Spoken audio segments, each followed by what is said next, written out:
Greetings, scholars, and welcome to Following the Gong, a podcast of the Schreyer Honors College at Penn State.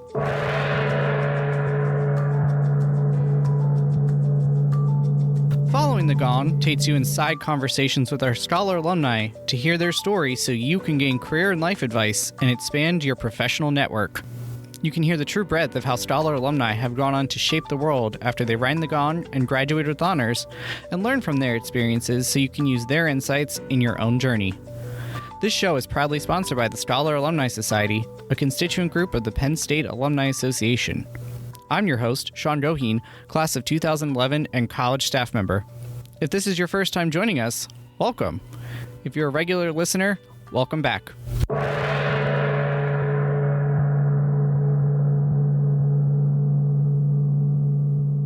Lou D'Ambrosio, class of 1986, is a partner at Goldman Sachs, having previously served as a strategic senior advisor to the company. Lou has also been the CEO of Fortune 500 companies and a senior executive across multiple industries. Lou served as Executive Chairman of Sensus, a clean technology company, CEO of Sears Holdings, comprised of Sears, Kmart, and Land's End, and CEO of Avaya, Inc., a global telecommunications company, after 16 years at IBM. He earned his Bachelor of Science in Management with honors from Penn State Smeal College of Business in 1986, and his MBA from Harvard Business School in 1992. Lou joined Following the Gong while he was on campus to receive the Penn State Distinguished Alumni Award. Lou shares his story coming to Penn State as a first-generation student from South Philadelphia to the C-suite and his advice for students to succeed regardless of major. He further shares his insights from a robust career as a senior executive leading massive organizations through events like sales and acquisitions, changes in technology, and personal and health challenges. Lou's business insights and perspectives on what really matter in life make this episode helpful for any scholar or scholar alum at any stage in their journey and career. Lou's sought-after opinions are typically found in national publications and at venues like the World Economic Forum, and here they are focused specifically on helping Schreyer Scholars to make the most of their scholar experience. His full bio and a detailed breakdown of the topics discussed are available in the show notes on your podcast app. With that, let's get into our conversation with Lou D'Ambrosio, Following the Gong.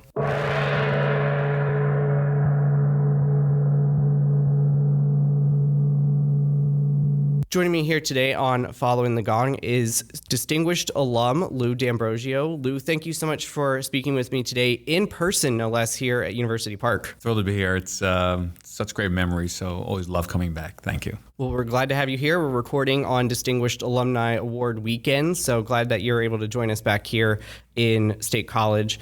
So, Lou, I always like to start by asking how you first came to Penn State and eventually what was then the University Scholars Program. Yeah, look, I wish I could say it was a very kind of thought out, comprehensive, evaluative process. But it was pretty straightforward, actually. You know, I grew up in a blue-collar row home in South Philadelphia. And on Saturdays, it was all about Penn State football. And if you got out of the neighborhood, that's where you went. You went to Penn State. And it was an extraordinary experience. And then, as you say, the Schreyer Honors College was not established yet, but there was the beginning of the University Scholars Program. And it was very alluring to me because it spoke about the ability to, gain that intimate academic education, to be intellectually challenged, to be in small, classroom environments, seminar-like environments with grad students, and yet also have the vastness, the beauty, the wonders of Penn State. And so that kind of potent blend of attributes was quite appealing to me. That's great. And I'm sure a lot of our students listening can relate to, Saturdays, Penn State football, and then Sundays either go Birds or go Stillers. So I'm sure that is pretty relatable for it's definitely go Birds. Let's be clear. Yes. And Just that's to be clear. Same in my household too. Yeah. So go Birds. And if you've listened to previous episodes, we interviewed Stefan Wisniewski, who won a Super Bowl with the Eagles. So go back and check that one out. Now, I'd love if you could give some insights on your experiences early on in the Scholars Program, particularly what it was like being a first-generation college student. Yeah, it was interesting because Penn State provided a widened lens for me to see the world. And yet at the same time, it also provided a bit of a mirror to see myself. And that journey into college, into the world, it's just set the foundation for me. It taught me to know myself, to know how I think. It connected me with lifelong friends. And when you're one of the few people from the neighborhood, so to speak, that goes to college, you do feel somewhat of a pressure to kind of, do the right thing, because you're doing it for far more than just yourself, for your family, for your friends, for people who may not have had opportunities that you have had. So it was exhilarating, being a first-gen college student and so forth. It also keeps you on your toes. You have a certain kind of vigor and resiliency and, arguably a bit of a chip on your shoulder. And, I think parlayed in the right way, it could definitely serve to your advantage. Absolutely. And one of those things that you put that attitude towards was, something that is a unifying feature of the Scholar experience from day one, and that's the honors thesis. So Lou, can you tell us about what you described in advance was a bit of a rather unique thesis experience? Yeah, it was an extraordinary experience. It was the first time that the Scholars program had ever had a joint thesis with people from two different colleges. So it was myself in collaboration with Joe Kernan, who was in liberal arts. And the thesis, truly left an indelible impression, on me. I remember, our thesis advisor, Lori Perman. And our thesis, the title of our thesis was, it's funny, and I don't remember what I had for breakfast. I remember, my thesis title. The thesis title was, What's So New About the New Breed? A Study of the Alleged Changes in American Workers' Values. And in that thesis, we actually challenged what had been the current writing at the time, that people's values in work were changing and that white-collar workers wanted something different than blue-collar workers, and inspired by my father's life as a blue-collar worker and watching the hours he put in and knowing what he ultimately would have loved to have in work. There was no way that I was comfortable with the current writing that, I wanted something different from work than he did. And through a lot of research and discussions and extrapolations, we came to the conclusion that, in fact, many people want similar things from work. They may not be expressed in the same way. And perhaps, white-collar workers have greater vents for the expression of it and for the manifestation of it. But one should not confuse the expression of what one values in work with what some of their underlying beliefs are. And the whole thesis in many ways was a bit of a tribute to kind of our background and frankly a direct challenge to the current writing that somehow, people with more education value things different in work than maybe those who did not have that same opportunity. I love that you mentioned you didn't even remember what you had for breakfast today, and we're recording this in the morning, which makes that all the funnier. And you remember this nearly 40 years later. Yes. I think that really speaks to the impact of the thesis experience, and I'm sure it influenced your career and your perspective as a CEO. To jump ahead a little bit, is that an accurate assumption? I think it is, because I think it began my exploration of what do people value in work. And when I was fortunate enough to kind of ascend into, significant leadership roles, I never lost sight of those learnings, of that exploration. And, I've been very blessed, fortunate, lucky, et cetera, in my career. And I've had, several 100,000 people, kind of working on my teams. And I've always tried to be very mindful that you're changing a company, but you're also impacting people's lives. And look, of course, it's not all one way or the other. And frankly, I try to always, render that dilemma false because it's possible to do both. It's not always easy. There's always multiple trade-offs. There's also always multiple constituents. And you do the very best you could do to kind of optimize the overall situation. But within that context, surely the exploration, the research, the writing of the thesis at Penn State was formidable in the way in which I approached leadership for, some very large companies. Excellent. And we'll dive into that in a little bit. I do have one more question about your time here at University Park. So you graduated not only with honors, but at the top of your class in the Smeal College of Business. And you talked about, coming from South Philly, the mentality of, hey, I've got a chip on my shoulder, want to work extra hard. What specific strategies did you actually use to put yourself in that position that maybe students even today could apply to their own experiences as they pursue, their 4.0 or whatever other goals that they might have? It's a great question. Look, I would say there's probably, 2 or 3 lessons learned. One is that nothing replaces hard work. You could always outwork anyone. So I did spend a lot of time studying and a lot of time preparing. Number 2 is try to find out what you're good at. For every single one of us, there are certain classes that we take and we say, boy, this is pretty straightforward. This is pretty natural. And while you see others struggling. And conversely, there's other classes where people are finding it quite easy. And you're like, my gosh, this is pretty hard. How do you find that balance? On the one hand, you want to push yourself out of your comfort zone to take some of those classes which challenge you. But on the other hand, also gravitate towards your strengths. And what you're good at, become great at. What you're great at, become superlative at. and maybe what you're like just not particularly good at, just become okay at. So when you blend hard work to then following your passions or those things that in which you excel, and then through the process, I think you discover who you are and you discover what you want. And like I remember for me, like at times I would be studying on a Friday evening and everybody would be out. I would go meet them afterward. But for some reason, I felt like, maybe I had a bit of an advantage because I was studying until, 10 or 11 o'clock at night. And there was a bit of a strategy kind of that I deployed. Then I had like a terrific time, for the rest of the weekend. So I would say the combination of hard work, following your passions, and then deploying your own study habits that work uniquely for you. That is great advice. And I want to continue on with your story. So obviously you graduated from Penn State, and then a few years later, you went to Harvard Business School, which one of the top options for anyone who's pursuing an MBA. So how did you approach that experience, and what would you tell a scholar who is planning to pursue graduate education at an Ivy League institution like Harvard? Yeah, so it's an excellent question. Like, first of all, I would say, depending on what graduate degree you're pursuing, I think often, not always, but often does make sense to maybe take a couple years out of college to work a bit, to help hone your craft, hone your interest, be more reflective of who you are and what you want to pursue. And for me, I actually graduated and then did not start Harvard Business School for 4 years. It was a great time for me to really kind of get to know who I wanted, that I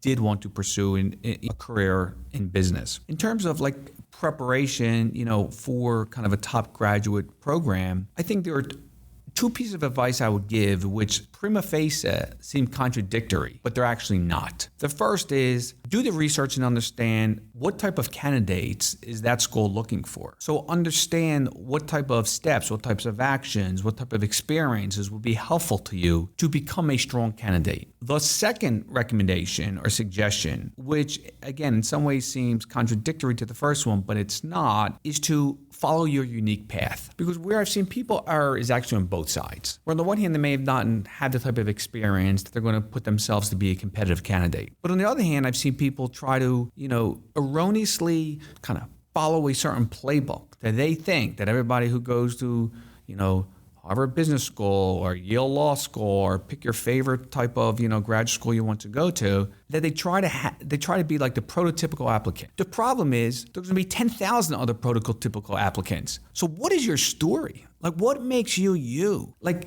what makes the reader of the application say, wow, that's kind of an interesting story? Surely the grades have to be there and the credentials have to be there and the experience has to be there. But you tell your story, all of your story, be all of who you are. And number one, you'll give yourself the greatest chance to be accepted into one of these programs. But number two is, if you're not, you weren't not because you were trying to fake you were someone else. Be who you are, crush it, make the applicants and readers see it, and then let fate play out. I think that makes a lot of sense, because eventually you're going to have to be yourself anyway, so why not do it right from the beginning? Exactly, because you think about it, we've all been in these situations where you do these, mock reading of applications. And how do you pick between candidate 1, 2, 3, 4, 5? They're all extraordinary. One of the ways you pick is based on how interesting a certain application was. Just it was interesting. They did something that was just kind of different from what others had done. Not in a way that tries too hard to be different, but in a way that is authentic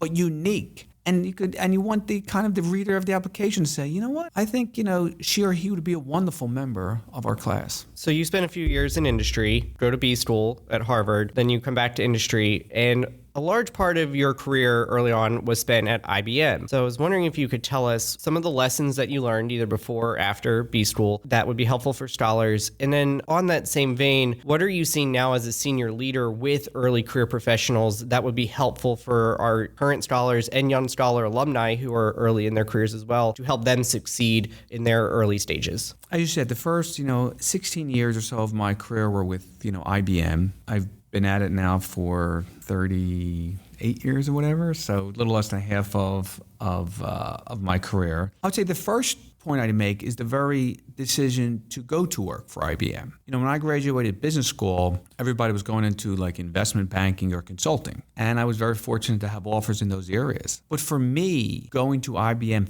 felt right. it's what I wanted to do. It was aligned to what was important to me at the time, which was to build a set of skills and to get things done and to make an impact. And candidly, I just really liked the people there a lot. First thing I would say is when you make the choice where you're going to go to work, have it in a place that's aligned to what's important to you. Second thing I would say is when you are there, and what I tried to do was find those areas where you can make an impact. And that's not to say like your first 1, 2, 3 times you're going to find that place out. You're going to find certain jobs or certain roles that you're like pretty good at, but not differentiatingly good at. But then you start to find the areas that you are differentiatingly good at. And I tried to really kind of move my career into those areas, that for me personally kind of blend in strategy and operations and business development and the ability to kind of lead groups. And then one success led to another success, and you get yourself into a very nice virtuous cycle. And also being alert to the different types of roles in an organization and the alignment between that role and your skills. Because if you look at much of the research, particularly the more recent research, most people are not inherently excellent or awful. Where success often comes from is where there is the right fit. So try to find those roles where your skill set, where those superpowers that you possess are particularly important for that type of job. Because then you will be extraordinary. Then you will be excellent. Doesn't mean you'll be excellent in another job. So guess what? The other job you shouldn't go to. Go to the job where you could be excellent. Find that fit. All the research shows the people who are most successful is the alignment of the requirements of the role and the skill set. And those very people in another job would not have done well. And those people who did well, frankly, put in the work to understand what types of roles they could exceed in. So, Lou, this was not on the questions I had written out, but there's kind of the expression of what got you there is not going to get you there. There's different variations of that. So how do you know you get really good at a role? How do you know when it's time to elevate yourself to the next one, knowing that it will take a different set of skills to succeed in those elevating levels of leadership? Yeah, I think one of the more toxic environments that one could be in is where one becomes to stagnate. And when you stop growing, when you stop learning, I think you find yourself starting to look at other types of opportunities. So I think for employers, it's important to continue to kind of challenge the team. And I think for the employees, you want to have a mentality of continuous learning. Always be on the pursuit of looking to learn. When you're in one role and you're thinking about the next role, think about the very skills that it takes for that role. Observe the people. Who do you want to emulate? Who do you not want to emulate? Which attributes do you want to combine? Which attributes of which people do you want to amalgamate into something that is uniquely you? And because, one's deep quantitative skills and excellence in making predictions tied to machine learning could be excellent in job A. If you're going to another job in job B, where it's as much, deductive as well as inductive reasoning, and then there's a leadership component upon that, do you have the dexterity of skills to continue to evolve? And I think kind of a central tenet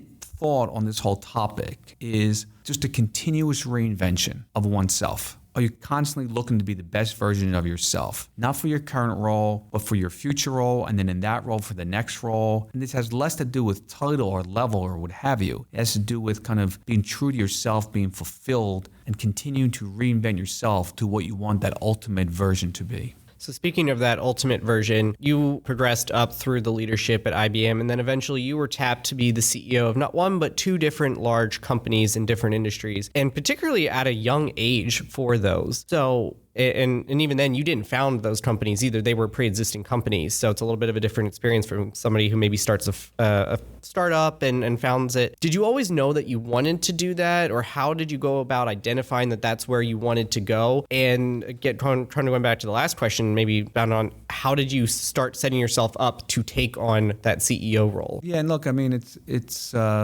very thoughtful. I mean, in this era, I must say that I actually always did have a desire to lead significant organizations and to blend kind of a deep thoughtfulness with an effective leadership. And, I've been able to accomplish that multiple times in my life and my career. And I do think part of it is, gravitating to those things you're good at. And I think this happens to be everywhere, both from a knowledge perspective as well as a stylistic perspective. I've been able to thrive, but I'm constantly, reevaluating myself and reevaluating ways to get better. In terms of the journey itself, first and foremost, I think you have to deliver results. Secondly, mentorship is very important. And mentorship is really your responsibility. Yes, there's certain companies which actually do it better, more systemically than others, but you need to think through who to reach out to. I remember, interestingly, I was here probably 25 years ago at Penn State, receiving, I think it was called the Emerging Alumni Award. And I remember, working at that meeting that I was at was a person named Ryan Newman. And Ryan, liked what I said or enjoyed what I said or whatever the case may be. And he took it upon himself after that meeting to reach out to me, in many ways, in a very polite way, asking if I could help mentor him. And, 25 years later, we're dear friends. We still have this kind of mentorship relationship, and we work together in different ways and so forth. So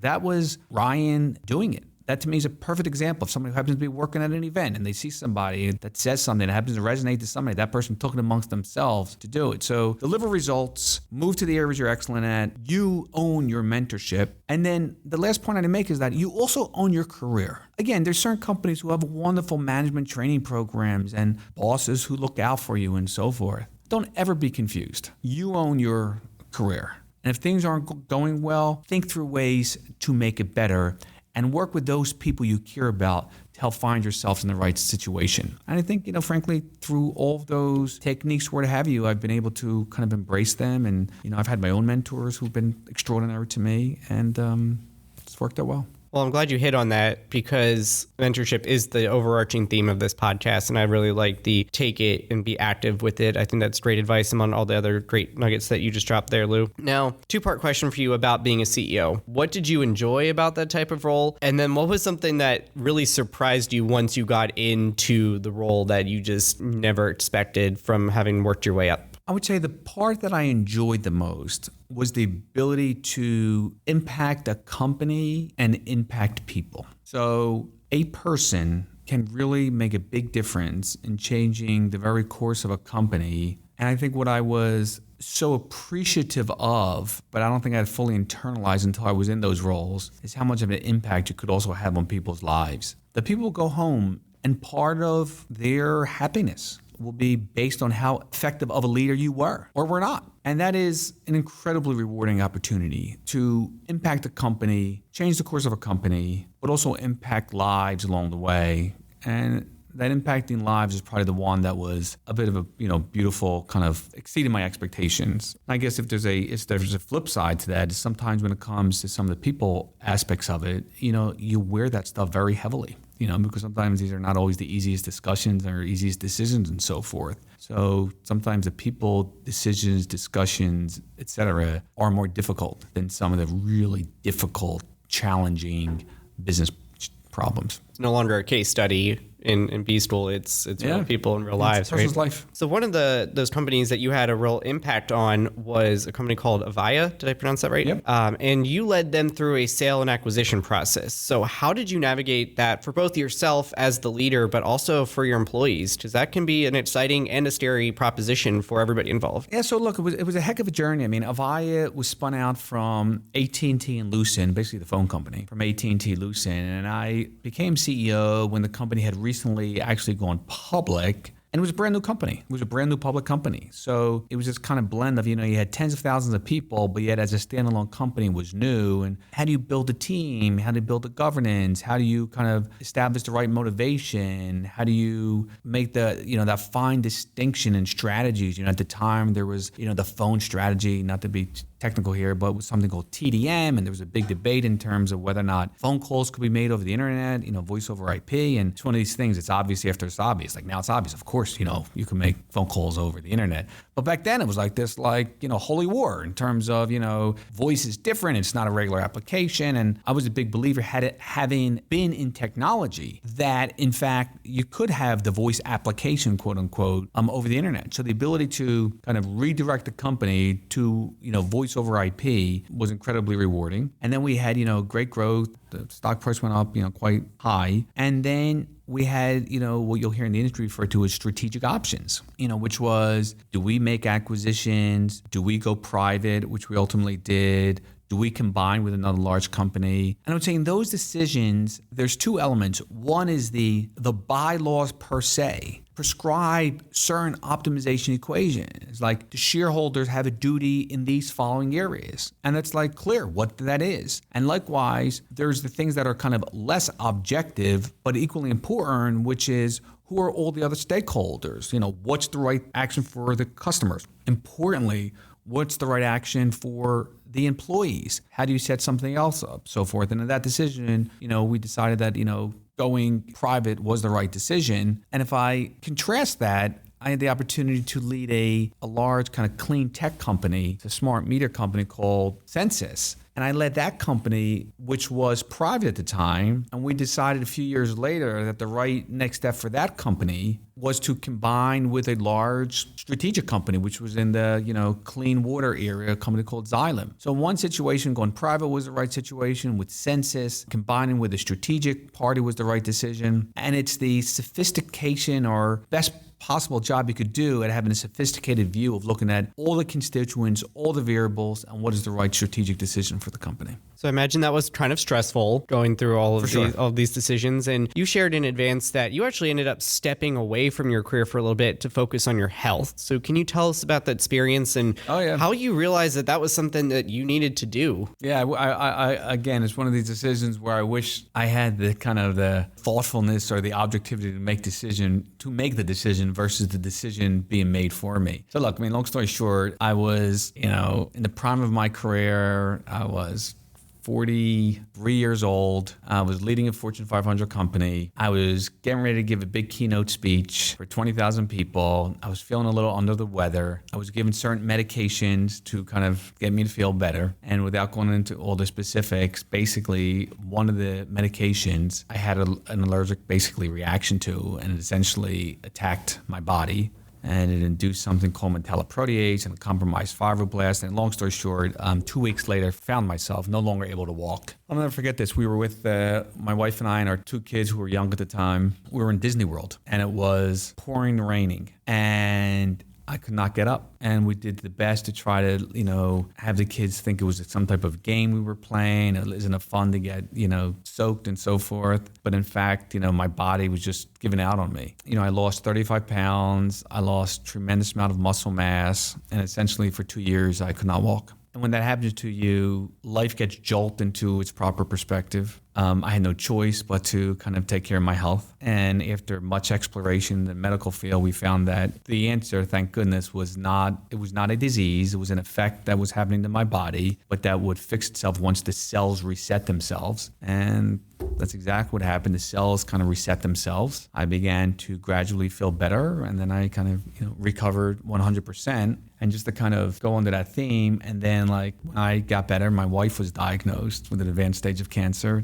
Thank God, after a couple of years of treatments, she fully recovered. So it's kind of interesting, and I think this hopefully will be helpful to some of the student listeners, which is always try to do your best to put things in perspective. As my wife and I now look back at those 2 incidences, pretty much back to back, we feel very fortunate in some crazy way that they happened because it accelerated our life perspectives by probably 15 years. And it allowed us to make choices in life with the benefit of that we probably otherwise would not have made. And so while they were, horrible, 3, 4, 5 years, and our kids kind of went through it during those tough times, it gave us a perspective that we otherwise would not have had. So the people I admire are the people who are able to kind of jolt themselves into life perspective without having to be in a wheelchair or without having to have had cancer, but that they have just a wherewithal to have done it. And yes, it was an adjustment for me from, being, on the cover of magazines and speaking at the World Economic Forum and, young, one of the youngest CEOs of a Fortune 500 company, to then no longer able to walk, to then, working with my family and my wife's situation. But in the end, I wouldn't trade it for anything because it allowed us to have the perspective we have today and the family that we have today. Well, I'm glad that you both are fully recovered and able to join us at University Park this weekend to celebrate your accomplishments as we're recording this. And more importantly, glad that you were able to pull perspective from that and share that with our scholars. So, listening, that email, sometimes it can wait till the next day, right? That homework assignment, you got to get it done, but take a breather, enjoy, smell the roses, right? It's true. But, look, I got to tell you, though, it's so true. And it's so easy to give that perspective to others. And then when it's you, sometimes it's just more difficult. So my kind of counsel to the people listening would be find people in your lives who, if you cannot always put things in the right perspective, that they will help you do that. You need people who could help you kind of with that. And by the way, there's trade-offs because some of these other roles and some of these other accolades and so forth, you got to work darn hard for. So again, how do you kind of carve out that path in life where you render that dilemma false? That am I going to work hard and succeed, or am I going to put things in perspective and be happy? That's a false dilemma. Carve out for you, your life uniquely, how you render that dilemma false. How you create an equation that's uniquely you to get the best of what you want out of life. I think that is really good to look at that way. Sometimes these false dichotomies that we box ourselves into. Now, you rebounded, got well again. Your wife rebounded, got well again. And it's pretty common for folks who are either currently or have been CEOs and other roles in the C-suite, like the chief legal officer, the chief financial officer, the COO, to serve on boards of other companies and nonprofits. So can you tell us a little bit about what that type of work is like? And more importantly, for those who get the opportunity to do something like that, how do you go about choosing to say yes or no to those opportunities? Great question. And I think in the answer to the last part of your question, I do think you have to be very deliberate with your decisions because once you say yes to something, you really have to do it, right? It's not like, I'm going to do it and it'll feel good the first day and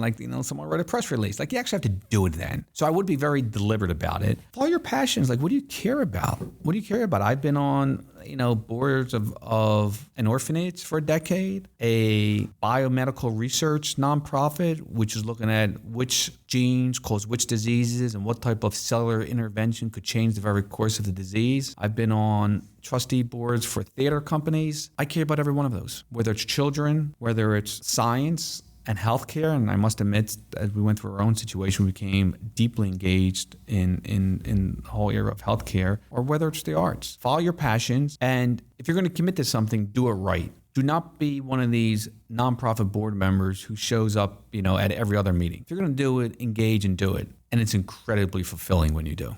Well, as a volunteer manager in my day job, I appreciate that advice, and I would wholeheartedly echo that, Lou. But this is kind of my side hustle in my job is running this podcast, and you as a CEO, an executive, have even found your own side hustle, if you will. Can you talk about how you got into some music, even though your primary experience was in consumer brands and telecommunications? Yeah, it's interesting. I have always loved music, really loved music. But loved it from a consumer perspective. I consume music. Actually, both my kids are into music. My daughter's released a few songs, actually.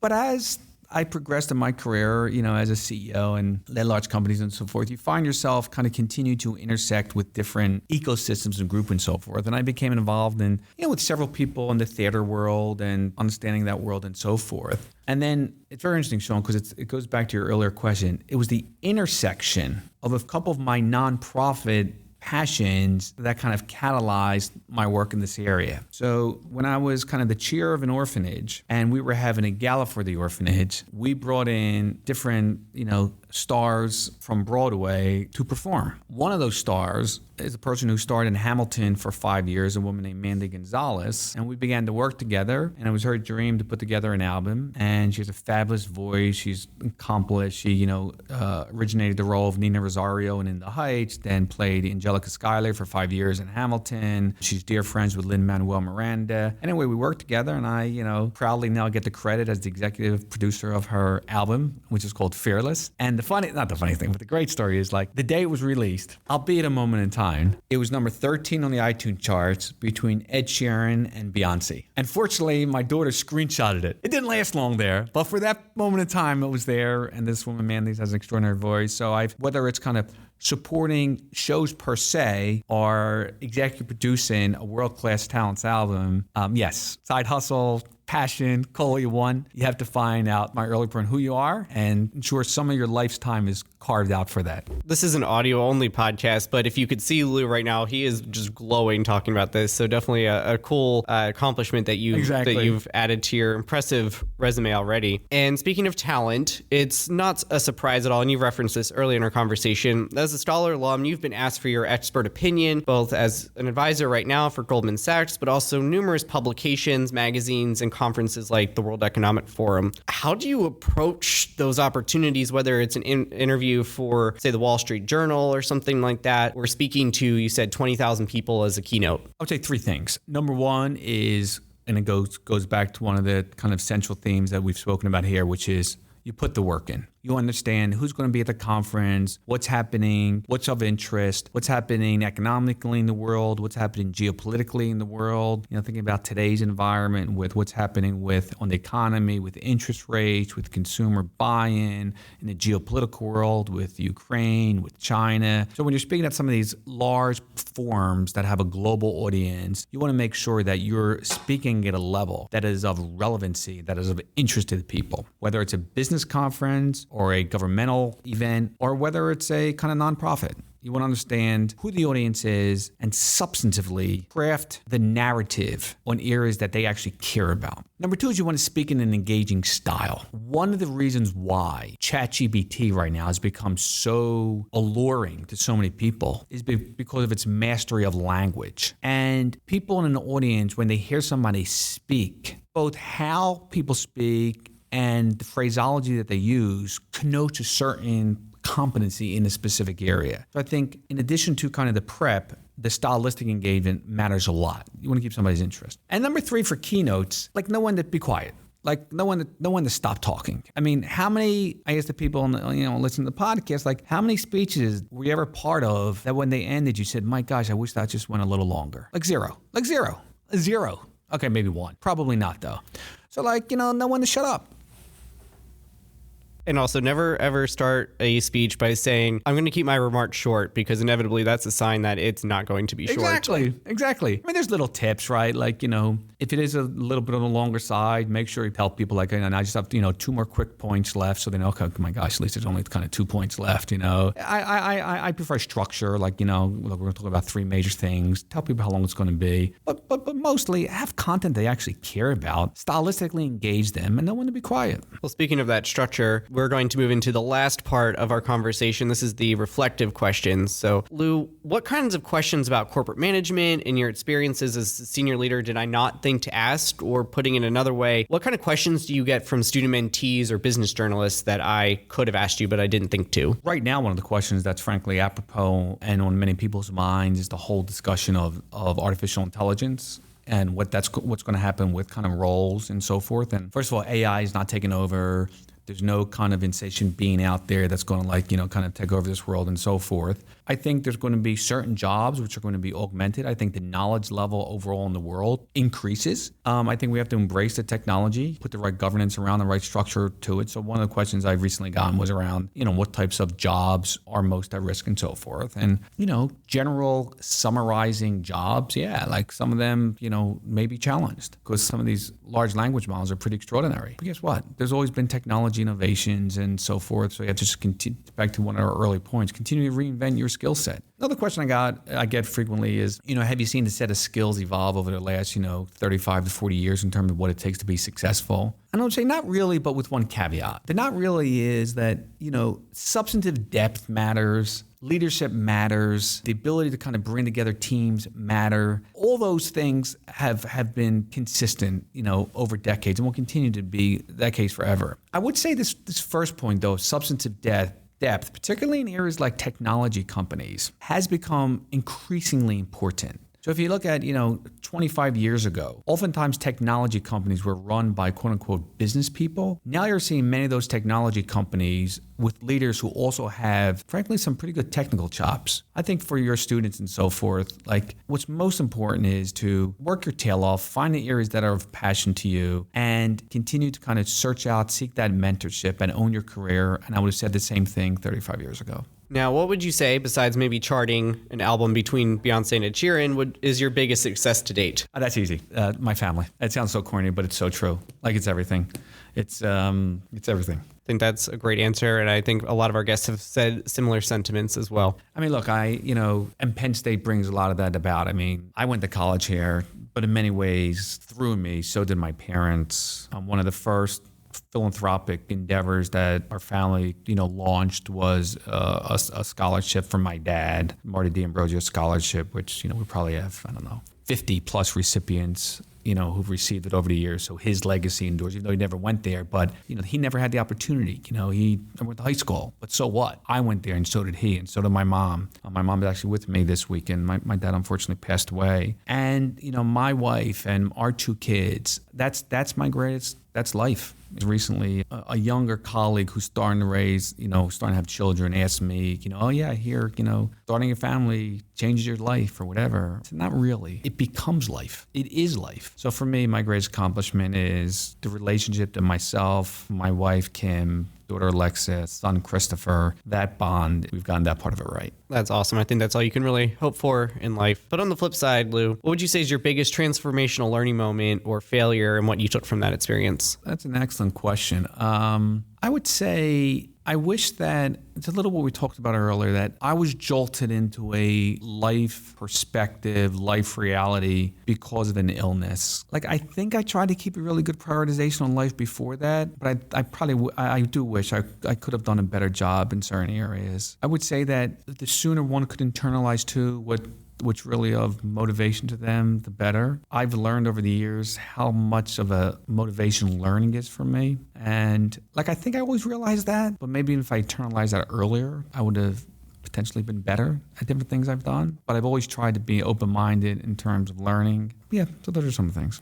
So Lou, you mentioned a few folks already, but are there any professors or friends from your scholar days that you'd like to give a shout out to? Oh, sure. Like a couple of my, dear buddies, Steve Morielli and his wife, Gina Morielli, are dear friends. I was, Steve's best man in his wedding, and Gina, and we all have stayed super, super close. Joe Kernan, my collaborator on my thesis. Still today, we talk about the thesis. It's interesting, right? Because we talk about the thesis both in terms of how relevant it was and how relevant it is. And then maybe, if I'm being fair, how potentially idealistic it was in certain areas as well. But that's okay. That's okay. We can reflect. It's like a 21-year-old, may have been starry-eyed, but yet there were seeds of it which kind of transcended time. And so Joe Kernan, Ryan Newman, obviously, is younger than me, but he's still a dear friend. Teachers, Vicky Apt left a profound mark on me. She's actually a social psychologist, but really kind of was instrumental in thinking about people's behavior within groups and how the groups act and the individual behavior within the group. And I some of the learnings of that all the way through leading large companies I take with me. Denny Joy at the business school, the honor of walking down with Denny when we did the graduation. And, he's one of the folks who introduced me when I was very blessed to give the graduation speech when we graduated. So yeah, great memories. I keep those people, some of them literally I still keep with all the time, then some of them for sure in my mind. Now, you've mentioned a lot of great pieces of advice that definitely tie to our mission statement, whether it's academic excellence and your thesis and grad school, building global perspective. You talked about, especially with kind of the big picture and speaking and understanding the environments around you and creating opportunities for leadership and civic engagement. Obviously, you've had a lot of leadership roles and dropped some great nuggets of knowledge around leading teams and large organizations. But is there a final piece of advice that you want to leave our scholars with today? Be who you are. Embrace who you are. Don't worry about what other people think. You answer to nobody but yourself. You worry about what you want to do. And if, your 10 best friends that you're graduating with are going to company X, but in your gut, you'd rather go to company Y, you go to company Y. Do not follow a herd mentality. Do what's right for you. And by the way, if in fact you want to go to the same place that all your 10 friends are going to, go to that same place. Don't not do it because they're going there, but just follow your dreams. You know who you are. Everybody has their own unique equation. Everybody has their own calculus in terms of what matters to them. Don't worry about what others think. You go what works for you. If making a lot of money works for you, and that's what you care about, don't worry about some people perceiving it as, vanity or what have you. If doing something for social good matters to you, Don't worry about other people saying, well, how much money are you making? If you want to wear a tie every day, and that's what the company says, if you want to wear shorts every day, if you want to wear flip-flops every day, you do what works for you. And I'm telling you, what I've seen is people who try to do what either they think somebody else wants them to do, or what their parents want them to do, or what their friends think they should do, or what they think sounds good. All that stuff's baloney. You follow your dreams, you be all that you could be, and start with that immediately, and you'll look back 40 years later, 50 years later, and say, thank goodness I started my life early, I started my career early, and being true to whom I am. Couldn't have said it any better if I tried. So if a scholar wanted to reach out to you and kind of like you said, Ryan Newman walked up to you and LinkedIn is the best way. LinkedIn? Yeah, just have them reach out to me on LinkedIn. Excellent. I will kind of, get right back to them and, based on where they're located, work with you and Sean and the team will, And finally, our last question, as we always do here on Following the Gong. If you were a flavor of Berkey Creamery ice cream, Lou, which would you be? And most importantly, as a Scholar alum, why would you be that flavor? I think I'd have to go with, I'm not even sure if they still have it any longer. It was called I think it was WPSU Coffee Break. That's it. That's the name. There? Yep. Oh yeah, that's a staple. I think I have to do that because it's for two reasons. One is I love espresso. So even though it's not saying espresso break, let's just substitute coffee for espresso, but let's go with coffee break just because it's something that I have to constantly tell myself that it's okay sometimes to take a break. It's okay sometimes to step back. I think so if I eat ice cream, whether it's, it'll be like another kind of Pavlovian signal that I need to take a break. And I would say to our scholars, next time you're having something at the creamery, try coffee break and spend maybe 10 seconds, 15 seconds just reflecting on what really is important to you in life. Lou, that was a absolutely stellar answer to why you would be a specific flavor. I think a lot of times folks angle on the coffee. I love that you angled on the break in the name. Lou D'Ambrosio. Espresso too, don't forget. Oh, yes. I'm just saying. Yes. Yes. As somebody who consumes way too much coffee, I appreciate all of it. Lou D'Ambrosio, you have been the CEO of too many companies to name right here, but you can read it in the notes in your podcast app. Thank you so much for joining us here live in person for Following the Gong. I enjoyed our conversation, and I hope you two listening did as well. Thank you, Sean. It's really, really, really a delight to be here.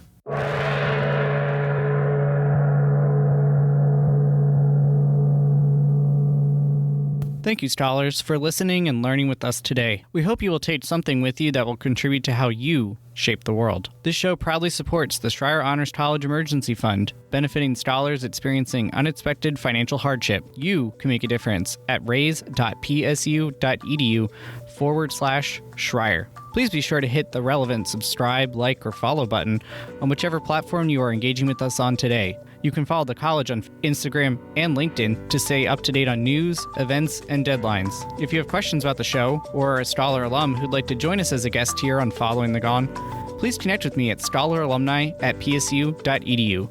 Until next time, please stay well, and we are